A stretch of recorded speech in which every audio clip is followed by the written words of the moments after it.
You guys, today, Caitlin Clark got fined $200. Kathy, what do you think you are accomplishing by that? What kind of message do you think you're accomplishing by doing? You're not even making an example out of her by finding her an exorbitant amount of money.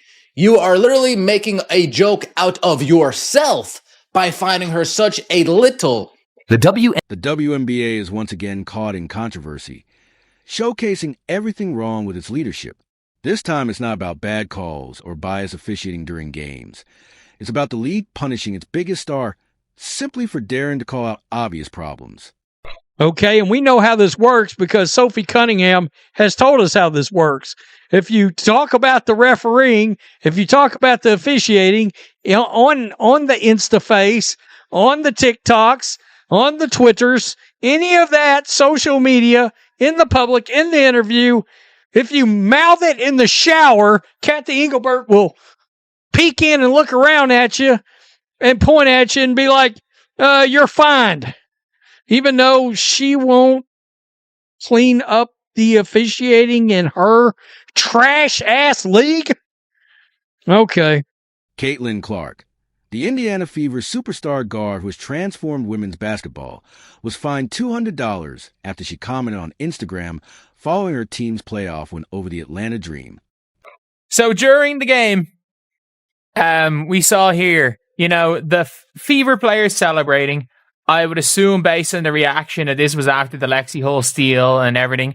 And Caitlin Clark on Instagram commented this: refs couldn't stop us. Elite bench mob. It wasn't for the lack of trying. Glad they're having fun and celebrating like no other teams.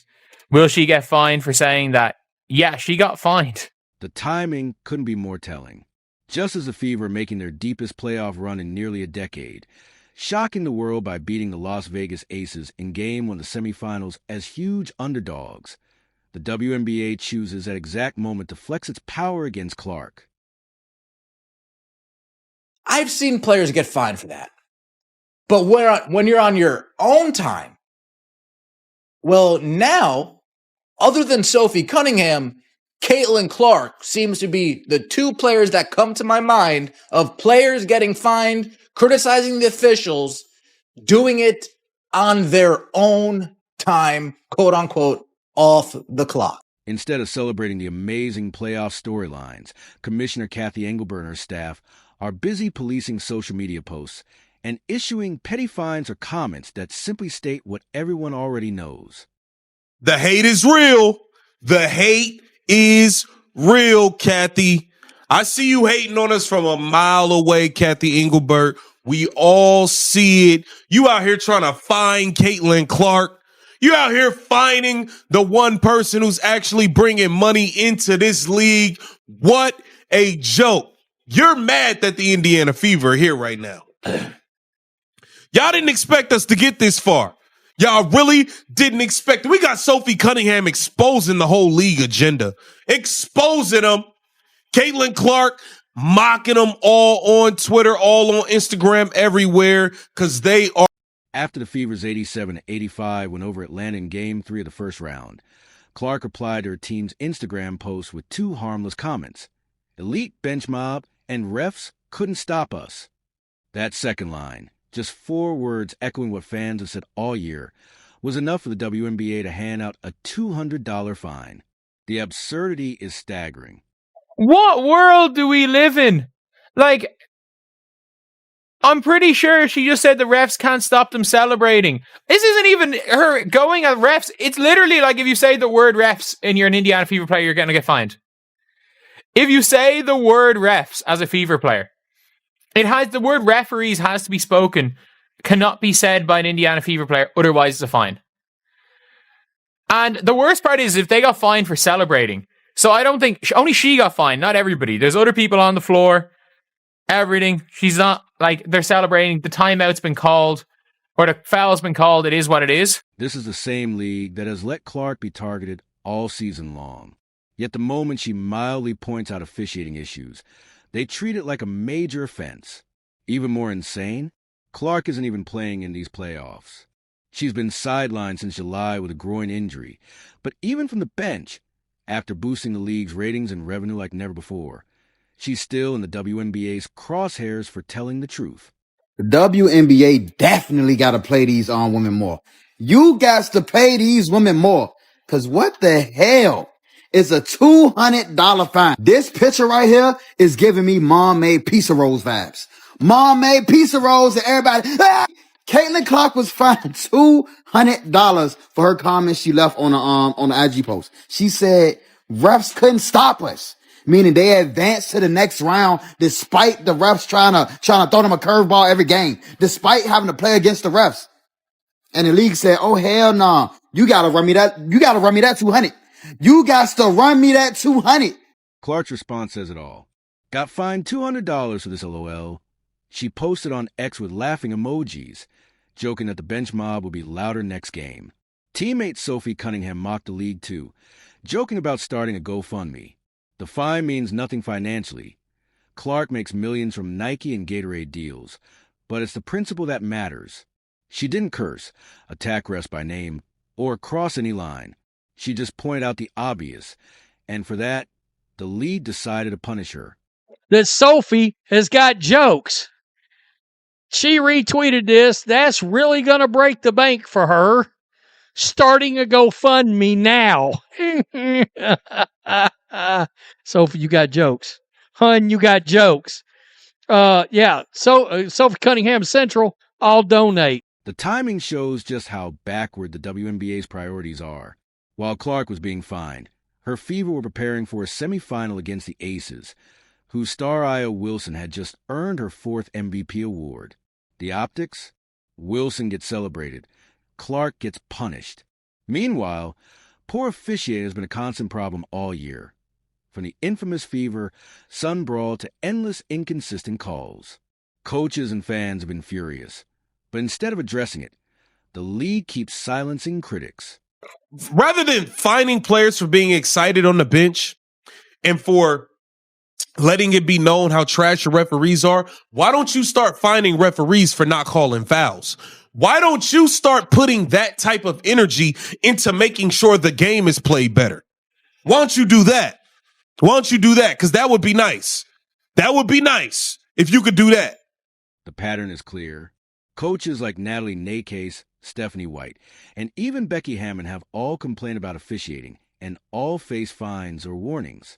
The league punishes those who speak up instead of fixing the problem. The Fever's improbable playoff run, without Clark, makes her fine even more insulting. Despite 6 players sidelined by injuries, they beat Atlanta and stunned the Aces in Game 1, thanks to a 34-point explosion from Kelsey Mitchell. What if this is the WNBA foreshadowing? We're seeing how you're acting on the bench. We're seeing how you're talking to the officials on the bench. We will tee you up. Now, whether I think that she deserves a tee for it or not, we're not even going to get into that. What if this is just saying, hey, we're going to tee you up if you continue to get at the officials, if you continue to talk up the officials, if you continue to show up the officials on the sideline, we're going to tee you up. We're not going to tee Sophie up. This should be a celebration of resilience, teamwork, and women's basketball's rising talent. Instead, the WNBA chose to fine its biggest star over an Instagram comment. The contrast is glaring. Wilson gets paraded as the league's face, while Clark gets slapped with a fine for cheering her team. Ironically, in that very series, it was Mitchell and the Fever bench, the same group Clark was hyping up, who outshined Wilson and controlled the game. The Aces couldn't stop her. I actually don't think that the Aces perimeter, honestly, defense or offense is very good, but specifically defense, they just couldn't find an answer for Kelsey. They were sending 2 on her at different times, but the Fever were running cutters. Kelsey was making her way to the rim. Now, I will say the Aces defense is scary around the rim because you have somebody like Asia who averages over 2 blocks a game, and she's just there waiting and ready to block your shot if you get too close to the rim. But Kelsey Mitchell, I mean, she was just finding her spots, getting to her lanes, hitting those open threes, all of the things. The irony couldn't be sharper. Clark gets fined for saying refs couldn't stop us. Then her team goes out and proves her right by dismantling the Aces. Any smart league would be promoting this incredible underdog story. But instead, the WNBA clings to pettiness. This fine sums up everything wrong with Cathy Engelbert's leadership. Protecting image over players, control over progress, and silencing criticism instead of fixing problems. All the money that Caitlin Clark has generated for this league, all the tickets sold, all the jerseys, all the record revenue of the ratings, the television deal, and they're going to put their hands in her pocket for $200 for this. I'm like, hey man, do we need to call the armored guard? Do we need to have all this? And we need to deliver it directly to Cathy Engelbert's office. As a matter of fact, Caitlin Clark herself should be able to make an appearance, and she should do how Ice Cube did, when he used to run up into record labels. I'm saying, bring a bat. Caitlin, bring a bat. Bring the black Air Force. Clark's playful response, laughing off the fine and doubling down on support for her teammates, is exactly why fans love her. She won't be intimidated, won't stop speaking truth, and always lifts up her team. That's what made her a college legend, and it's what will make her a generational pro. The tragedy isn't the $200 fine. It's that the WNBA keeps squandering the momentum Clark has brought to the game, choosing petty control over progress. Like, it is madness. It is madness. And I mean this. Like, the amount of people that are like, oh, I hate this team. It's like, why? They're excessively celebrating. They're excessively celebrating. They're not there talking down on other teams. They're not doing the Alyssa Thomas. They're not doing a Phoenix Mercury and shit talking other teams' fans. They're not doing Phoenix Mercury and shit talking the other team's players, their coaches, their all of this stuff. And then when they lose, they're silent and they dodge everything. Hell no, they're just celebrating. They're just celebrating. They actually find somebody for saying refs can't stop. The refs won't stop us. The message is loud and clear. The WNBA would rather control the narrative than fix real issues. They'd rather find players than solve problems. And if that means wasting the historic platform Caitlin Clark has built, so be it. That short-sighted mindset explains why women's basketball has struggled to reach its full potential, and why under current leadership, meaningful change still feels out of reach.